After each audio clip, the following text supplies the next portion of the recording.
تو میں نے کہا میں نے جواب دے دیا ہے کہ یہ مقلد ہے،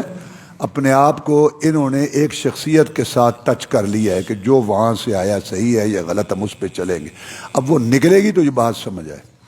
اچھا، یہ سوال آئے ہیں نیٹ سے، ایک صاحب کا نام لکھا ہے کہ وہ کہتے ہیں کہ اسلامک سیونگ اکاؤنٹ میں سے پیسے رکھ کر منافع لے سکتے ہیں، کیا یہ حلال ہے؟ دیکھو، ہر کوئی عالم اپنے حساب سے جواب دیتا ہے۔ میں بھی طالب علم ہوں، مجھے یہ سمجھ ہے یہ جو بینکوں کا جتنا بھی نظام ہے نا، چاہے اسلامی بینک ہے، چاہے اسلامک بینک ہے، چاہے فلاں بینک ہے، اندر سے سب ایک ہے، سب فراڈ ہے، سب اندر سے ایک ہے۔ لہذا بینک کے ساتھ کوئی بھی معاملہ مجھے جو سمجھ آتا ہے وہ جائز نہیں ہے، ٹھیک نہیں ہے۔ پیسہ فارغ ہے، سونا لے کر آپ کہیں گے اس میں خطرہ رہتا ہے، پلاٹ لے لو اور لگا لو۔ بینک کوئی بھی ہے، وہ مولوی صاحب کا نام لکھا ہے، بڑا عالم ہے پاکستان، ہمیں کیا ضرورت ہے ہم کسی کا نام لیں؟ اس کا نام لکھا ہے کہ وہ کہتے ہیں کہ جائز ہے، تو وہ جانے اور رب جانے۔ تو مجھے نہیں پتا کہ وہ کیوں جائز کہتے ہیں، میں اپنا پابند ہوں۔ میں طالب علم یہ کہہ رہا ہوں کہ بینک کسی قسم کا بھی ہو، اس کا نام اسلامی ہو، جو بھی ہو، وہ سارا یہی ہے، اندر ایک ہی ہے۔ بات مجھے ایک لطیفہ یاد آ رہا ہے، چلو اب وہ یہ کہ ایک فارمیسی تھی، وہاں شربت تیار ہوتا تھا، شربت تیار ہوتا تھا نا، تو اس کو خط لکھ دیا گیا کہ ہمیں جو ہے نا آپ شربت فولاد بھیج دیں۔ تو جب شربت آیا تو وہ شربت بزوری تھا، تو انہوں نے کہا کہ جناب یہ ہم نے آپ کو کہا تھا شربت فولاد اور آپ نے شربت بزوری بھیج دیا۔ تو ہفتے کے بعد ایک بنڈل لیبلز کا آیا، شربت انجبار، شربت فولاد، شربت بزوری، مختلف آئے۔ کہتے جی جہاں شربت ایک ہی تیار ہوتا ہے، جو آپ کو چاہیے نا وہ لیبل اوپر لگا لیں۔ آپ سمجھ گئے ہوں گے۔ اچھا، کسی گھر میں فوتگی ہو جائے، اس گھر سے فوتگی والے دن اور اس سے اگلے دن کھانا کھانا جائز ہے؟ کن کے لیے علاج؟ سنو بھائی، یہ بڑا مسئلہ ہے، جمنا مرنا بھی مہنگا ہوا ہے۔ سنو بات میری، جن کی فوتگی ہوئی ہے نا، پڑوسیوں کو دوسروں کو حکم ہے اس دن کہ ان کے گھر پہ کھانا بھیجیں، تکلف والا نہیں، عام سادہ سا، کیونکہ وہ مصروف ہے تو وہ کھانا کھا لیں جو بھی ہے۔ ایک بات، پڑوسی بھیجیں، کھائیں نہیں پڑوسی کھانا بھیجیں اس کے گھر میں، اس کے گھر میں نہیں ہونا چاہیے، ایک بات۔ اور دوسری بات ہے کہ جو مہمان دور سے آئے ہیں نا، مثلاً وہ جا نہیں سکے، یا 2 یا 5 یا 10 15، ان کے لیے کھانا چاہے پڑوسی کو تیار کر لے، چاہے ان کے گھر میں ہی تیار ہو جائے، وہ ان کے لیے جو پڑوسی ہیں، محلے والے ہیں، ان کے لیے حرام حرام حرام، اس کے گھر کھانا حرام حرام حرام۔ یہ جو پڑوسی وہاں بیٹھ جاتے ہیں کھانا کھانے، میں لفظ بول رہا ہوں، ان کو شرم نہیں آتی؟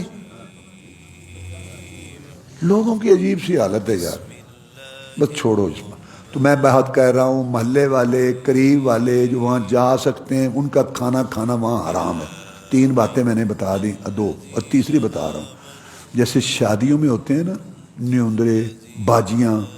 یہ بھی غلط ہے۔ دیکھو، میں نے آپ سے قرض لیا ہوا ہے تو میں آپ کو واپس کروں گا، لیکن اگر شادی پہ کسی نے نیوندرا دیا ہے، اب اس کے لڑکے لڑکی کی شادی تیار ہوگی تو وہ ہوگا، نہیں تو وہ مقروض مرے گا۔ ہر آدمی مقروض مر رہا ہے۔ جو تعاون کرنا ہے، اگر وہ مستحق ہے شادی والا لڑکے، تو خاموشی سے کر دو۔ وہاں لکھوانا اور کرنا، وہ لسٹ لے کے پھر چل پڑتے ہیں دوسرے۔ ایک ہمارے ساتھ گاڑی چلاتا تھا، وہ کہتا ہے کہ ہم نے شادی کی تو ہمارا 4 لاکھ روپیہ باہر تھا جو ہم نے دیا ہوا تھا، تو شادی پہ تھارے 20 آدمی آئے، مجھے غصہ آ گیا۔ میں نے کہا بابا ابو آج کے بعد نیوندرے ختم۔ میں نے کہا ہم نے پہلے ختم کیے ہوئے، تعاون کرنے ہیں تو خاموشی سے کر دو۔ یہ جو ہے نا اتنے میں نے دیے اتنے تو نے دیے، یہ غلط۔ میں کہنا یہ چاہتا ہوں فوتگی میں بھی اب یہ آ گئی ہیں کہ تمہاری فوتگی میں ہم نے اتنا کھانا پکایا تھا، ہم نے یہ گوشت پکایا تھا، تم نے دال پکا دی، یہ ساری مصیبتیں سیڑے ہیں، غلط حرام۔ بس کیا ہوا کہ فوتگی والے دن پڑوسی کچھ پکا کے ان کے گھر میں وہ ہوں جو 2-4 جو مہمان یا جو، اس کے بعد وہ پکائیں یا دوسرے، صرف مہمان جو وہاں رہ رہے ہیں، کہیں جا نہیں سکتے، تو پڑوسیوں کے لیے، محلے والوں کے لیے، اس شہر والوں کے لیے کھانا حرام ہے۔ کیا وہ تو میں نے بتا دیا نا، مہمان ہے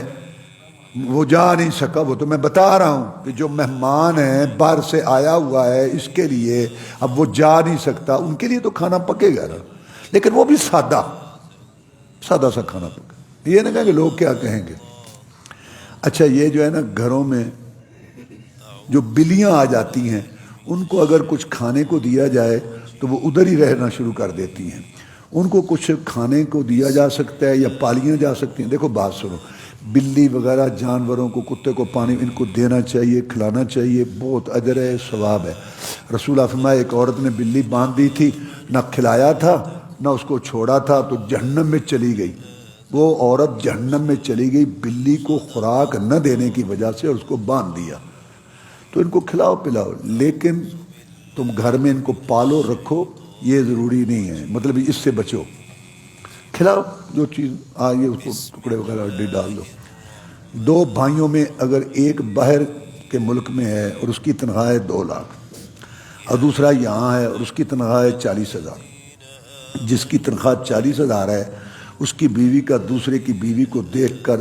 بہت زیادہ مطالبات کرنا کہ ان کے پاس سب کچھ ہے ہمارے پاس کچھ نہیں، متعلق تفصیل سے وضاحت کرے، میں بڑا پریشان، یہ بڑے مسائل ہیں۔ اس عورت کو عقل کرنی چاہیے کہ جس سے میری شادی ہوئی ہے، جو اس کی گنجائش ہے اس کے مطابق چلو۔ یہ رسول اللہ صلی اللہ علیہ وسلم کی بیویوں نے رسول اللہ صلی اللہ علیہ وسلم سے مطالبہ کیا تھا کہ ہمارے ہاں بھی کچھ ضرورت کی چیزیں جو اور زیادہ، کھانا پینا نہیں کوئی مسئلہ، یہ 40,000 والا بھی انشاءاللہ مجھے یقین ہے کھانا کھلا رہا ہے اور یہ کھانا کھا رہے ہیں۔ یہ جو اوپر کے ہیں نا ڈنر سیٹ اور فلاں اس کے گھر میں، یہ غلط چیز ہے۔ یہی وجہ رسول اللہ صلی اللہ علیہ وسلم کی بیویوں کو سمجھائی گئی ہے کہ تم کیوں زینت چیزوں کا مطالبہ کرتی ہو،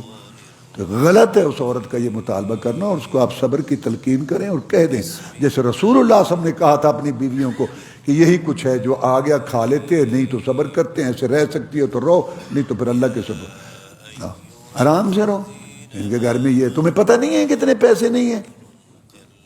کیوں مصیبت کا باعث بنتی ہو تو؟ اللہ ہدایت دے ان کو، بتا۔ حدیث ہے کہ لیس الغنا بکثرت العرض انما الغنا غنى النفس، مالداری یہ نہیں کہ سامان بہت ہو، مالداری کہ دل غنی ہو۔ ہم نے دیکھا بڑے مالدار، پیسے جیب بھری ہوئی ہے، گھر میں فرنیچر ہے، برتن ہے، سال ان کی باری نہیں آتی، او جناب انبار لگے ہوئے ہیں، سامان بھرے پڑے ہیں، بات کرو سنا کہنا جی کی دسی ہے، دھکے دوڑے نال وقت لگاندے پے ہیں، کی حال دسی ہے، تو نہ ہی دس، چپ ہی رہے تم۔ اور ایک آدمی نے صبح کا کھایا ہے شام کا نہیں ہے، سناؤ الحمدللہ جی اللہ کا بڑا، اور یار تیرے کو مسئلہ تو نہیں، اور یار کو مسئلہ صحیح ہے، کہتے بالکل ٹھیک الحمدللہ، کہتے بھی اب کھا رہی ہے شام کو، دل لگا نہیں۔ یہ مال دولت کٹھی کرنے سے نہیں، یہ آنکھوں کی بھوک ہے، کبھی نہیں بھرے گا یہ سلسلہ۔ حدیث سن لو، پرسکون زندگی گزارنے کا نسخہ۔ رسول اللہ فرماتے ہیں دین میں اپنے سے اوپر والے کو دیکھو اور دنیا میں اپنے سے نیچے والے کو دیکھو، زندگی پرسکون گزارو۔ اوپر کی تو کوئی عادی کوئی نہیں ہے۔ شیخ سعدی جا رہے تھے رحمہ اللہ، پاؤں میں جوتا نہیں تھا، یا اللہ میرے پاؤں جا رہے ہیں، جوتا جوتا، یا اللہ اتنا بڑا رب ہے، ایک جوتا جوتا، بات کرتے آگے گئے، ایک آدمی کی ٹانگیں ہی نہیں تھیں، یا اللہ شکر ہے لتاں تو دکھیاں نہیں، جوتے بھی آ جائے۔ کبھی نہیں تم اللہ کی قسم سکون سے رہ سکتے، یہ جو تمہارے طریقے ہیں کہ اس کا وہ یہی تجھ کو دھننے رہوں سب سے اعلیٰ، وہ زینت میں ڈالی ہو فیشن لے ڈالا، کیا یوں ہی جیا کرتا ہے مرنے والا؟ تو چھوڑو ان باتوں کو، 70 سال کیا 700 سال زندگی بھی ہو تو تم یہ چیزیں نہیں پوری کر سکتے۔ میں ایک جملہ گھر میں بولتا ہوں، آپ کو بھی سنا دیتا ہوں، میں بھی تو انسان ہوں، میرے بھی بچے کو بات ہو نا، ایک تو بات یہ کہ صبر کرو، بیوی اگر کہے بچے کہے لڑو نا آگے سے، یہ بھی سن لو، ٹھیک ہے کریں گے، اللہ دے گا، اللہ سے مانگے، آپ بھی میں بھی مانگ، آؤ چائے بناؤ، میں بسکٹ لایا ہوں، کھاتے ہیں کرتے ہیں بات، یعنی کتنے چاہیے تم، وہی چھوڑو بات، اس کی تو عقل کتی میں ہے، ناگر تجھے کیا ہو گیا، پاگل ہو گیا اس کے ساتھ، یہ ونگی بسری جو پیدا ہوئی ہے۔ بہرحال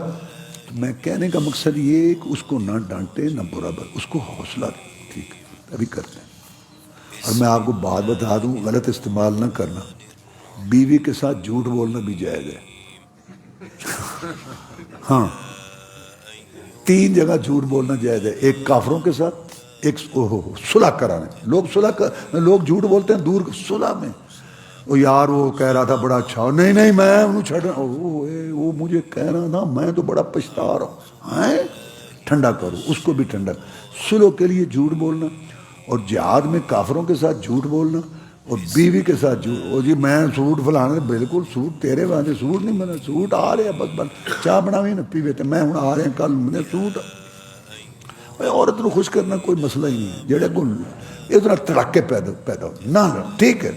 صحیح ہے، لیکن دل میں تو پتہ ہے نا کہ میرے پاس نہیں ہے، میں کہاں سے دوں گا، کم ہو چیز انہیں لڑو تو نہیں، صبر۔ ایک میں میرے ساتھ ایک آدمی گاڑی چلاتا تھا، تو اس کی 2 بیویاں تھیں، تو جب ہم تقریر کر کے پھر سفر کرتے ہیں نا، بات کرتا تھا، رات کا وقت ہوتا ہے، کئی دفعہ جاتا کہ اس سریکی سی جی آپ نے نا دال آنا، وہ آدھے نے ڈٹ لا،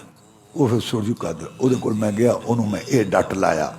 ادھر میں گیا انہوں مطلب میں چپ کر کے میں زیادہ تو میں نیند آ رہی ہوں نا، انہیں گڈی چلانی ہوں، بہرحال وہ کتے اے حدیث سن لی انہیں، وہ نال جو رہتا سی درس سنتا سی، اے جڑی ہوں تانوں سنا رہے ہیں، آخیا بھی غلط نہ استعمال کرے جی، تو میں سنا جب سفر شروع ہوا کہنا استاد جی وہ حدیث ذرا پھر سنا دو، میں سناتا۔ 1 ہفتے بعد میں کہندا میں تو کہ ڈردا رہتا سا، ہوں تو میں کوڑ ثواب سمجھ کے مرے نا، استغفر اللہ۔ تو مقصد ہے بوقت ضرورت، تو میں یہ بات سمجھ رہے بات، گھر میں فساد نہ بنائیں، ان کو صبر کریں، مطمئن رکھیں جیسے بھی ہو، اور جو اچھا یہ بھی صحیح ہے، بعض لوگ ٹھیک ٹھاک ہوتے ہیں کچھ نہیں وہ جوڑ دے، وہ نہیں گھر میں خوشا سن لو، رسول اللہ صلی اللہ علیہ وسلم نے فرمایا جو بھی تو گھر میں خرچ کرتا ہے نا، ایک لقمے کا اللہ تجھے اجر دے گا۔ بچے بیوی پہ خرچ کرنا، بچوں پہ، اس کا بڑا اجر اور ثواب ہے۔ اچھا یہ آخری سوال آیا ہے،